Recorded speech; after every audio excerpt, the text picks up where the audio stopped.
Tá me respondendo aqui. Ele pediu 5 minutos. Opa, eu acho que alguém entrou ali, ó. Falta ligar o microfone. O Matos entrou. E aí? Veio o áudio? Veio. Tá escutando? Eu tô te escutando bem. Tu me escuta bem? Sim. Todo mundo tá escutando o Matos aí, pessoal? Sim. Tudo na mão. O home office. É isso aí. A lida tá complicada, né? Eu imagino que não deve estar fácil, né? Em primeiro lugar, agradecer muito a ti, Andrei, pelo convite, tá? Eu sempre gosto desse bate-papo aí com alunos de universidades e eu acho super importante isso aí para que se tenha uma ideia na realidade como funciona na prática, né? Eu comecei na Rádio Gaúcha em 2002 como rádio escuta, na época que se tinha rádio escuta, né? A gente não tinha WhatsApp, não tinha... eu tô com 40 anos, a gente não tinha WhatsApp, não tinha praticamente muitas ferramentas assim para ter informações relacionadas a, por exemplo, ocorrências policiais, né? Então eu vou descrever o início assim da minha trajetória, né? A gente passava praticamente, eu trabalhava, eu acho que naquela época como estagiário, 6 horas, eu não lembro quanto que é o tempo do estagiário hoje, mas acho que é 6 horas. Eu ficava praticamente 6 horas apurando informações relacionadas a ocorrências policiais. Então eu passava ligando, literalmente ligando o tempo todo, sem parar, para a Polícia Civil, para a Brigada Militar, para hospitais, para bombeiros, para tudo que é tipo de órgão público, para a gente ter alguma ideia do que estava acontecendo de forma atípica, né, para a gente fazer um resumo desses fatos, passar um texto prévio, né, que a gente fazia de umas 4 linhas, 3 linhas. Eu não me lembro na disciplina de Rádio 1, Andrei, tu me ajuda aí no raciocínio. A gente já faz as laudas com as linhas, com o número de tempo, né? Faz. Eles tiveram isso agora. A gente terminou a nota agora. O número de toque, as linhas, né? Eles tiveram isso, já passaram. Inclusive gravaram uma locução, me enviaram, eu não escutei ainda. Então tá, eu fazia isso, né? Eu ainda não entrava no ar, então fazia esse registro, passava aos editores, né? Aí os editores analisavam. Eu lembro que o computador que eu utilizava, se eu não estou enganado, eu acho que não estou, ele não tinha nem e-mail ainda. Eram alguns computadores que tinham e-mail na rádio, né? E esse não era o meu, então eu passava de imprimir, assim, o doc de Word. Isso aí foi o início, né? Aí depois eu fui começando a ter a oportunidade de entrar no ar com as informações que eu prestava. E eu lembro, essa é muito engraçada, Andrei, talvez essa não tenha te dito ainda. E acho que é legal, até como, na verdade, como curiosidade, para que vocês não façam isso, viu? Quando vocês forem entrar no ar. Eu lembro que uma vez o Antônio Carlos Macedo, que é o apresentador do Gaúcha Hoje, na Rádio Gaúcha, do Chamada Geral Primeira Edição, ele circulava pela redação com o microfone, né? Daí ele chegou no estúdio da Rádio Escuta, onde eu estava, e disse assim, olha, vamos agora falar com o nosso colega aqui, o Eduardo Matos, que está apurando algumas informações, e eu, além de apurar informações da área policial, eu também monitorava as TVs e as outras rádios, para saber o que eles estavam dando e dava. Aí estava na Globo News, eu lembro, o Guga. O Guga, na época, era campeão, Roland Garros, um fenômeno. No auge do Guga. No auge. O Guga tava surfando, né? E aí eu inventei, eu planejei isso. E aí eu digo, Macedo, olha, se o Guga surfasse, jogasse tênis o que ele surfasse, ele ia passar fome. O Macedo só largou assim, ó, 11 horas, 10 minutos, ele nem continuou a conversa. Eu opinei na primeira vez que eu tinha que entrar ao vivo para passar uma informação, coisa que eu não opino até hoje, até porque eu sou repórter, né? Eu não sou pago para opinar, sou pago para informar. Exatamente. Bom, depois de lá para cá, eu passei a também fazer produção em rádio, né? Mas a produção eu fiz um período muito curto, assim, eu sempre fui diretamente ligado à reportagem e à edição. Produzi, eu acho que o único programa que eu produzi é o que eu apresento hoje por coincidência, que é o Gaúcha Faixa Especial, que é um programa que vai ao ar aos domingos, né? Doutora Roberta, parabéns pela indicação para a final do Prêmio Inovar. Obrigado por nos atender aqui no Gaúcha Faixa Especial. Uma boa noite para a senhora. Boa noite, muito obrigada. que na época era apresentado pelo André Machado, e a minha primeira entrada ao vivo, inclusive, que não é essa da redação, eu digo da rua, né? Foi uma vez justamente no Gaúcha Faixa Especial. Eu lembro que eu era o estagiário da noite, produtor do programa, né? Estagiário produtor. E aí a gente tinha uma reunião com o ministro dos Transportes da época, o Anderson Adal, e aí eu fui orientado, olha, tu vai até acha ele. A gente precisa dele para falar da 101, a duplicação da 101 que não anda, não é concluída, olha só, duplicação da 101. E aí eu achei ele numa churrascaria em Cachoeirinha, eu tremia para entrar no ar, assim, nervoso, preocupado, de, será que vou acertar e tal. Aí foi tudo bem, ele foi muito solícito, tirei ele da mesa, entrevistei, fiz as perguntas que tinha que fazer e aí devolvi pro apresentador e foi muito legal. Bom, de lá para cá eu passei a editar também os noticiários da rádio. A rádio tem um programa que é de hora em hora, que é o Notícia na Hora Certa. Eu não sei se vocês ouvem a Rádio Gaúcha, mas a gente tem de hora em hora um noticiário. Unimed, cuidar de você. Esse é o plano. Notícia na hora certa, 2 horas, 1 minuto. E a gente tem 4 edições diárias do noticiário maior, que é o correspondente Ipiranga, Rede Gaúcha Sat. Correspondente Ipiranga, Rede Gaúcha Sat. Que daí é uma síntese noticiosa que a gente traz as principais informações do mundo. Eu passei a ajudar na redação desse noticiário, depois eu passei a ajudar na edição desse noticiário, e aí foi quando eu tive a oportunidade na reportagem. Eu sou repórter até hoje, eu também apresento o correspondente Ipiranga por vezes, porque na rádio hoje em dia, como mudou muita coisa, né? Todo mundo faz de tudo um pouco, diferente de antes, né? Antes tinham determinadas pessoas que faziam tal coisa e outras que faziam outras. Hoje a gente faz muita coisa junto. Passei a fazer reportagem, foquei muito nas reportagens, além das coberturas diárias, foquei muito em grandes reportagens em rádio. Essas grandes reportagens em rádios, elas se tornaram grandes reportagens multimídia hoje em dia, né? Então toda reportagem, toda, sem exceção, toda reportagem que eu faço para a Rádio Gaúcha, eu faço ela um texto diferente para o online, para o site. Eu faço postagens na rede social, eu faço um texto diferente para o papel. Eu preciso me preocupar hoje em dia, apesar de ser de rádio, com imagem, foto, vídeo. Então, ou seja, a gente não se preocupa mais com áudio como antes, só que eu saía com meu gravadorzinho de fita e ia fazer as gravações. De lá para cá, já que o Andrei citou a questão dos prêmios, eu participei de vários prêmios, né? Perdi muito mais do que ganhei, mas ganhei bastante também. Então, de lá para cá, são cerca de 80 prêmios de jornalismo que eu ganhei só o Cid na minha tem carreira. Acho que só o Cid tem mais que tu, né, Marcos? Aqui no Rio Grande do Sul. O Cid é um fenômeno, é um monstro do rádio, porque o Cid começou muito cedo na questão dos prêmios, né? Hoje em dia, uma disputa de prêmio em rádio, ela tem 10, 20 vezes mais gente concorrendo do que se tinha em 2002, um exemplo, né, de quando eu entrei na rádio. Então, entre os prêmios que eu ganhei, Vladimir Herzog, Prêmio Movimento de Justiça e Direitos Humanos, que são 2 que eu cito que não dão dinheiro, né, mas que são 2 dos prêmios que eu valorizo mais, até para os nossos colegas aí, futuros jornalistas, saberem, boa parte dos prêmios tem uma recompensa em dinheiro, além do troféu e do prestígio, que é importante, né. Nacionais, aí eu ganhei o Prêmio República do Ministério Público Federal umas 3 vezes, com coberturas do Lula, da prisão do Lula, também da Polícia Federal, do Sindicato dos Policiais Federais da Federação, prêmio na área da educação. Eu foco muito, Andrei, em matérias sobre o ensino superior. Então, agora, recentemente, eu fiz um especial, inclusive convido vocês a acessar lá, Universidade versus Coronavírus. Mensalidades com preços atrativos, avanço das tecnologias, menos gasto com transporte, maior segurança, comodidade, flexibilidade de horários. Esses são os principais motivos apontados para o crescimento imponente do ensino à distância, o EAD, como é chamado no Brasil.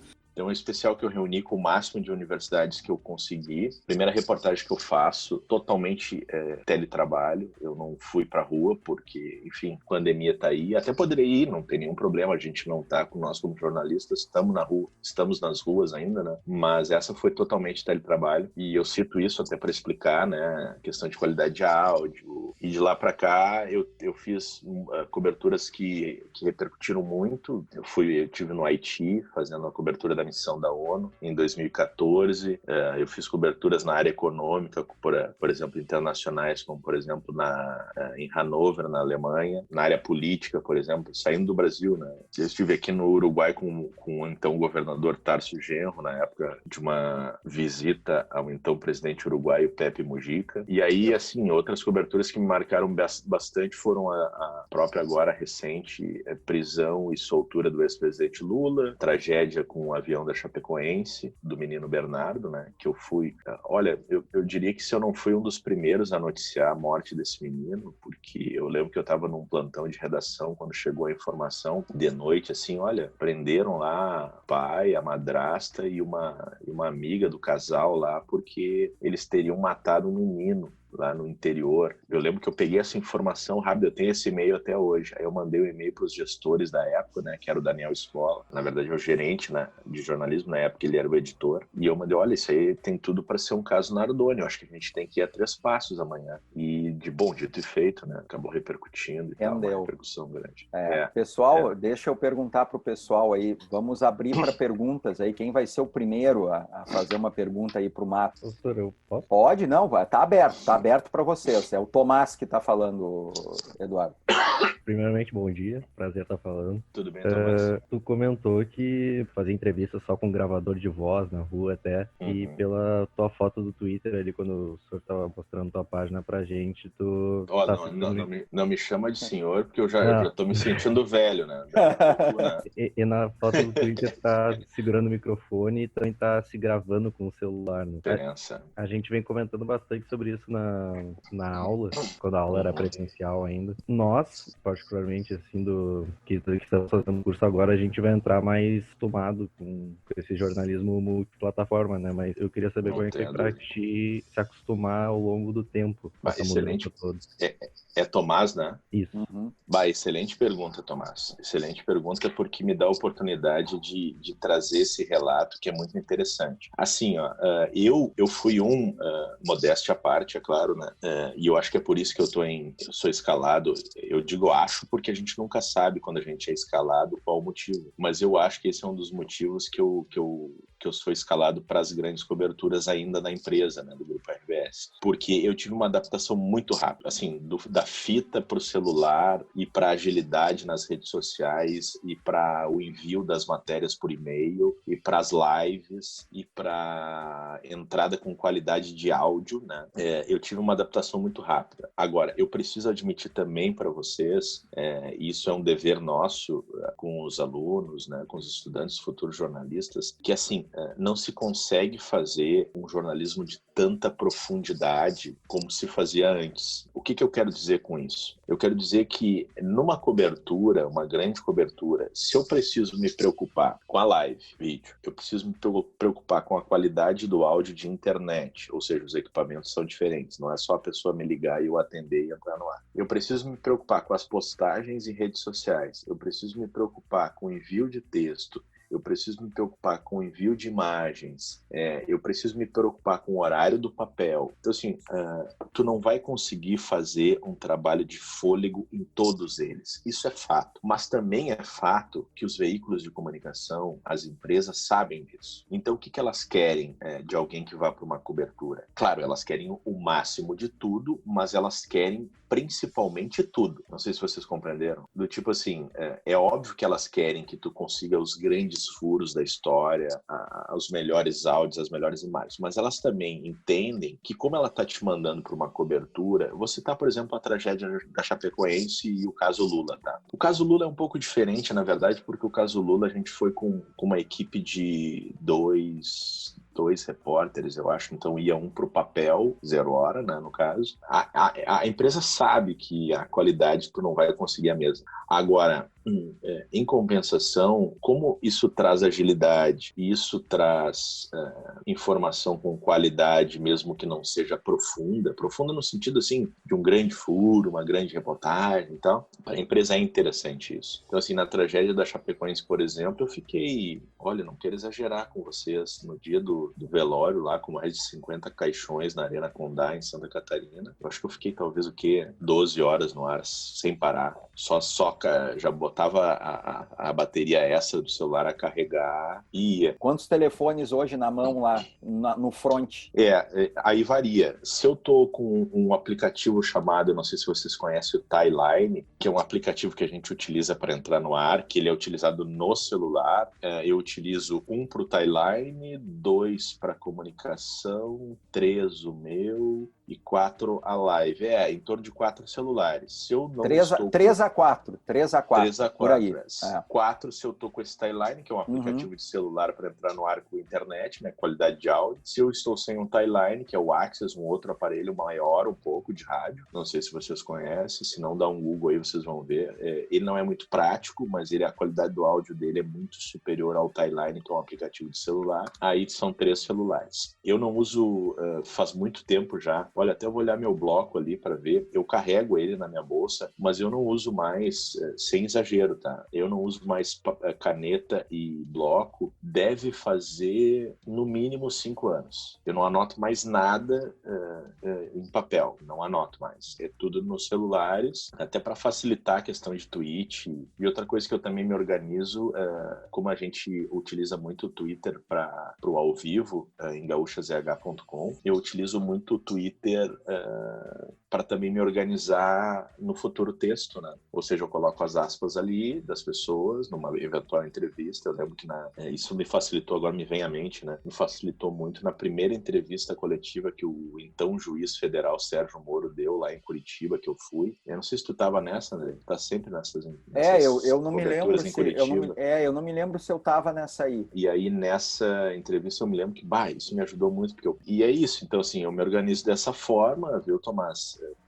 A mudança foi grande, eu me adaptei bem e eu acredito que em função dessa minha adaptação fácil e rápida, porque hoje em dia, até aviso a vocês, né, não é que não tenha espaço, tá, Andrei e amigos, para jornalistas que não são multimídia, não é isso que eu quero dizer, tá? A gente tem espaço em veículos de comunicação para grandes repórteres em jornal, para grandes repórteres em revista, para cara que é só de rádio. Sim, tem, eu sei que tem, mas assim, cada vez mais as empresas, e eu estou só dizendo óbvio, né? Elas estão precisando de gente que faça cada vez mais coisa e cada vez mais coisa ao mesmo tempo. Então, assim, se um profissional sabe fazer de tudo, ele vai ter mais chance. Diferente de antigamente que eles pensavam, eu lembro que quando eu entrei na rádio, né? Por exemplo, a gente tinha que ter uma boa voz, a gente tinha que ter uma facilidade de locução no ar, no sentido de ter um bom improviso, por exemplo, né? O rádio é fundamental isso. Hoje em dia eu não digo que não seja importante, só que hoje em dia você tendo todos os outros atributos juntos e mais esse, ajuda a ti no dia a dia, entendeu? Eu acho que respondeu. Próxima pergunta aí, pessoal. Tudo bom, Eduardo? Bom dia. Tudo bem, Luísa? Queria te perguntar, o Andrei vem falando muito com a gente também vem debatendo a questão dos podcasts. Eu até fui entrar no Spotify, aqui na Apple Store, para ver como é que a Gaúcha estava em relação a isso. E daí eu queria perguntar, tu como faz também, né, grandes reportagens e tal para a rádio, como é que a RBS e a Gaúcha estão com essa coisa do podcast? Porque a gente vê muito veículo utilizando isso, né, atualmente. Como vocês têm algum plano, ou, né, tu como repórter também, qual é a tua visão disso? 2 coisas, tá? Principais. Primeira é que o podcast, apesar de ter explodido assim agora, eu já faço ele há muito tempo. Eu faço ele desde quando ele, digamos assim, não é que eu tenha descoberto o podcast, bem longe disso, seria soberba da minha parte, mas o que eu quero dizer é que na empresa, na RBS, eu já faço esse formato há mais tempo do que todos os outros colegas. Por quê? Porque eu sempre senti, Luiz, Andrei, amigos, uma necessidade de colocar à disposição dos meus ouvintes mais do material que é ao ar na rádio. Por quê? Porque na rádio a gente tem uma limitação de tempo. Então, assim, vocês sabem bem, né? O rádio, enfim, você não pode ter uma informação, você não pode ficar tanto tempo no ar porque é muita gente para entrar ao vivo, é muita informação para passar. É diferente, por exemplo, do jornal, que tem o seu formato. Olha, eu tenho para amanhã, sei lá, uma página da editoria Sua Vida. Tô dando um exemplo, tá? Então você tem que dar um jeito de ter material para aquela página, entendeu? A TV tem a sua programação, geralmente vinculada às grades nacionais. O Andrei deve viver esse drama diariamente, né, Andrei? 1 minuto e 40 com cabeça, 1 minuto e 50 com cabeça. Então aí, o exemplo que o Andrei tá dando é muito interessante. E na rádio não é muito diferente. O que mudou na rádio, isso eu não tenho nenhum problema em falar para vocês, porque eu já discuti várias vezes com os meus gestores, as pessoas que cuidam do conteúdo editorial, que é o seguinte, no rádio a gente deixou um pouco, e eu entendo isso um pouco, mas discordo também um pouco, a gente deixou um pouco a veiculação de materiais especiais em rádio, no sentido assim, de material especial, quando eu digo especial, é especial mesmo, assim, sabe? Uma apuração tua de bastante tempo, ou uma grande notícia boa, que você tem uma boa ilustração em áudio, com trilhas sonoras, que deixam a reportagem mais leve, sabe? Que prendem mais o ouvinte. A gente deixou muito isso de lado na Gaúcha, em todas as rádios, é que a Gaúcha sempre foi pioneira nisso, por isso que eu cito a Gaúcha. Não é porque eu tô nela, é porque realmente foi mesmo aqui no estado, né? E no país, assim, a Gaúcha, para vocês terem uma ideia, se a gente vai lá pro centro do país, os prêmios nacionais de jornalismo, por exemplo, olha, dificilmente não tá a Gaúcha em algum deles de rádio, porque realmente o trabalho de rádio da Gaúcha é reconhecido nacionalmente, talvez internacionalmente com o pessoal do esporte, né? E muito por causa do esporte também. O esporte tem uma penetração muito grande, assim, no resto do país. Então, voltando ao podcast, dando essa curva, mas voltando ao ponto inicial da pergunta da Luísa, eu faço há bastante tempo porque eu tinha necessidade de divulgar mais do que eu tinha apurado para os ouvintes do que aqueles... No rádio, Andrei, a gente pode falar que uma especial pode ter, assim, estourando 3 minutos. Mas, assim, gravada, né? Vivo, claro. Muitas vezes a gente numa especial se estende. E eu já fiz ao vivo, por exemplo, uma especial minha, apuração minha, vamos botar aí 10. Mas aí com interação com o apresentador, né? Aí o apresentador te pergunta, tu responde, sim, chama uma sonora. Tal. Conversado, né? Mais conversado o negócio. O podcast hoje nosso, ele está sendo pensado de uma forma... As empresas estão engatinhando ainda, assim, porque elas não sabem se elas passam a cobrar por esse conteúdo, porque é um conteúdo diferenciado, é um conteúdo que, por exemplo, eu admito, por exemplo, agora eu terminei esse das universidades, que eu posso dizer que foi relativamente fácil perto de outros podcasts, por exemplo, o podcast do Lula que eu fiz, né, Lula dos Palácios à Prisão, que foram 5 capítulos, né, diferente desse, esse eu fiz com uma certa agilidade maior, porque era mais fácil, assim, teletrabalho foi mais fácil, mas o que eu quero dizer é o seguinte, as empresas não estão sabendo ainda se vão cobrar, se o ideal é realmente disponibilizar o conteúdo gratuito. Por que eu digo isso a vocês? Porque as empresas ainda estão sentindo a audiência desse tipo de conteúdo. Então, assim, a audiência barra tempo do profissional para fazer. Exatamente. Porque, assim, um podcast de qualidade, eu tô falando podcast de qualidade, tá? Eu não tô falando podcast de tu sentar com outro colega, gravar um bate-papo e depois disponibilizar. Eu não tô dizendo que isso não sejam de boa qualidade o conteúdo, não é isso, tá? Não me interpretem dessa forma. Eu só quero dizer que esse é o tipo de conteúdo que ele não requer muito trabalho para quem está fazendo. Você sentar do lado de outra pessoa e fazer uma entrevista, um bate-papo, é muito tranquilo. Agora, você sentar, editar áudios, colocar trilhas, fazer uma coisa que prenda mais o ouvinte, é muito trabalhoso. Então a empresa está pensando se vai cobrar, se não vai. Por enquanto ainda é gratuito. Por exemplo, essa que você fez dos hospitais, das universidades, é uma grande reportagem, né, Marcos? Exatamente.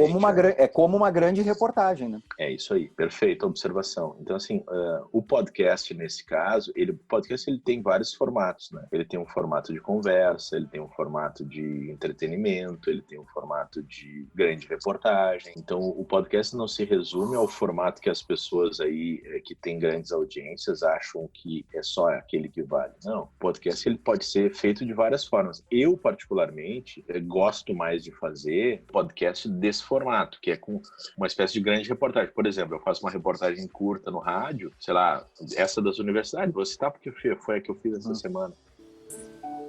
A pandemia de coronavírus fez surgir uma corrente de solidariedade no Brasil nunca antes vista na história desse país. Seja do voluntário que se dispõe a fazer compras para idosos que não podem sair de casa por estarem em grupo de risco, seja do grande empresário que doa dinheiro para a saúde pública e se esforça para manter os empregos em tempos de confinamento. Nesse momento de tantas perguntas e poucas respostas sobre o novo coronavírus, um segmento tem se destacado no enfrentamento da Covid-19. Com o papel de gerar conhecimento, as universidades tomaram a dianteira no engajamento da causa, mesmo tendo que interromper aulas e setores administrativos para evitar aglomerações e a disseminação desse vírus letal. E é construído a partir da comunidade. Promover um apurado posicionamento técnico-científico. Tem pesquisadores da UFPEL participando de decisões do Ministério da Saúde. Usar a universidade através da sua principal ferramenta, que é o conhecimento, a ciência e a tecnologia, como uma resposta para a crise. Curta ali com duas, três sonoras, que são as entrevistas editadas que eu disparo na hora no ar, né? E aí chamo para um conteúdo maior, de qualidade, para aquela pessoa que realmente está mais interessada naquele assunto, para que possa ouvir nas outras plataformas. A Luísa falou no Spotify, né? A empresa também está avaliando isso aí, e eu tô dando bem os bastidores para vocês, né? Já que a Luísa me perguntou. A gente tem nesse momento, se eu não estou enganado, e acho que não estou, tá? Em termos de conteúdo, de podcast no Spotify somente, que é o conteúdo onde tem o Daniel Scola, o Magro Lima e o Potter, que eu acho que era Uma Vez no Oeste, se não estou enganado. Então, assim, o Spotify eles estão testando para ver uma plataforma gratuita, né? Não sei qual é o futuro do podcast, mas eu sei que ele é um futuro muito promissor. Eu acho que em termos de conteúdo de qualidade, de aprofundamento de assuntos, certamente esse tipo de material eu não digo nem que não digo nem que ele pode ter uma grande explosão de crescimento. Ele precisa ter porque a gente não consegue colocar tudo que a gente tem de assuntos importantes no ar na programação. Então o podcast é uma ferramenta que a gente utiliza para isso. O que precisa hoje para ser um bom repórter, Matos, para produtor de conteúdo? Porque na verdade assim, você tem a característica, e eu acho que todos nós acabamos sendo isso, produtores de conteúdo. Não existe mais aquilo, eu só faço sonoro, eu só escrevo, eu só faço para TV, né? O que precisa para ser um bom repórter nessas condições, nesse contexto? Um dos pontos fundamentais é o seguinte, você esgotar as possibilidades de informação na sua apuração. Seja ela uma informação para uma matéria boa, seja ela uma informação para corrupção, boa no sentido assim de grandes iniciativas, né? Como essa que eu citei das universidades. Eu estou citando as universidades várias vezes, mas se vocês buscarem lá os podcasts que eu fiz, tem outros assuntos muito legais, tá? Aproveito para convidar vocês lá no SoundCloud. Mas então, assim, esgotar a apuração de vocês, sempre se perguntar se aquilo ali é suficiente em termos de conteúdo, se vocês não ficaram com dúvidas. É muito importante isso. O jornalista ele não pode ficar com dúvida e ele não pode ficar com receio de perguntar, por mais óbvias que sejam as perguntas, tá? Se você está fazendo... Eu sou um repórter de geral, apesar de fazer muita matéria na área de corrupção, policial, também na área muito do ensino superior, eu me considero um repórter que a gente chamava, né, editoria de geral. O que é editoria de geral hoje em dia, né? Porque hoje em dia mudou tanto. Geral seria, eu faço de tudo um pouco, ou seja, eu faço economia, eu faço política, eu faço polícia, eu faço, enfim, até esporte eu faço também, né? Por vezes, né? Muito pouco, mas faço, quando sou demandado. Características do repórter: esgotar as informações, buscar o máximo possível, ter sempre ela em mãos. Se algum editor, algum produtor te perguntar, tá, mas por que isso aconteceu? Você vai ter para justificar a sua matéria. Hoje em dia é preciso ter agilidade, coisa que antes não era tão necessário, porque antes você tinha, eu te dou uma semana para te apurar essa informação, te dou um dia inteiro. Não, hoje é ontem. A informação, muitas delas, tu tem que ter ontem na mão. Então, assim, agilidade, buscar sempre o algo a mais na informação, ter muitas fontes, como é que se conquista fontes? Se conquista fontes com a qualidade do teu trabalho e com a confiança da pessoa no teu trabalho. Então, assim, as pessoas vão te procurar para te passar informação se elas tiverem confiança em ti, em primeiro lugar, que você não vai divulgar quem é essa pessoa que está te passando a informação, mas também, e sobretudo, que você coloque essa informação de uma maneira qualificada nos veículos de comunicação. Então, isso também é fundamental. Se você não tem um texto mais rebuscado que eu chamo é aquele velho nariz de cera, assim, bom, né? Aquela coisa que a gente brinca lá na rádio que tem alguns repórteres que têm um texto mais literário do que informativo, né? É fato. Não é o meu caso, tá? Eu sou um cara absolutamente objetivo e, por vezes, tento fazer algo mais rebuscado, mas eu foco mais na informação, na qualidade da informação do que no floreio. Eu acho que o floreio, eu acho que tem que deixar o floreio para quem opina, não para quem informa. Não se faz matéria para editor. Escutem isso bem, tá? Eu acho que é fundamental. Então, vocês não vão fazer reportagens, quem for de rádio, jornal, TV. Não tentem fazer a matéria para os editores. Tem gente que vence na vida fazendo matéria para os editores. Os editores que gostam. Matéria para o chefe.